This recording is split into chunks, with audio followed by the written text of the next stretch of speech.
Oh, hi. Lewis here. I've got a long flight ahead of me. I thought I'd download a book to read. Scrolling through all these books made me realize how different stories can be. Authors have a lot of choices to make when they're drafting a story. Check it out. As authors draft their stories, they must decide when to use showing language and when they should use telling language. They both have a place in narrative writing. It's important to understand the difference so you can create the correct effect.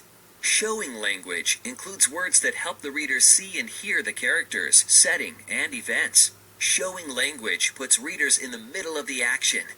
Telling language includes words that give information rather than detailed pictures or images. Telling language can be descriptive or informative. Telling creates the effect of the reader being an observer. Telling gives the reader information. Check out this example, where I use telling to create the setting. On the other hand, the idea of showing is to make the reader be part of the experience. This can be accomplished with dialogue, descriptive details, and sensory language. Showing makes the reader feel present in the scene. Authors use precise language to communicate details and create sensory experiences for events, setting, and characters. Sensory language is descriptive language that appeals to the five senses: sight, sound, smell, touch, and taste. When drafting a narrative, authors make choices about elements other than language and description. How to conclude a narrative is a big decision for an author. The ending of a story should provide a resolution to the story's main conflict. There are three general types of conclusions that you will see most often in narratives. A clear resolution will tie up all questions and characters neatly.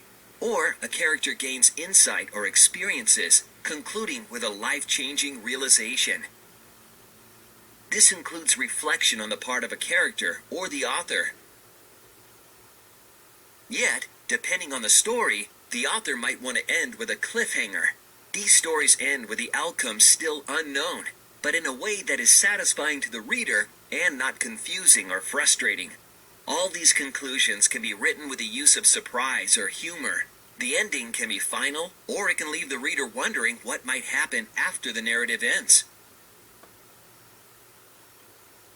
Whether drafting a short story or novel, authors have lots of decisions to make about language and description. And just because an author has to figure out how to conclude a narrative in the drafting phase, that doesn't mean the writing process is over. There's still more work to do. I think I've decided on this mystery novel for my flight. I heard it ends in a cliffhanger. I can read the sequel on my flight home.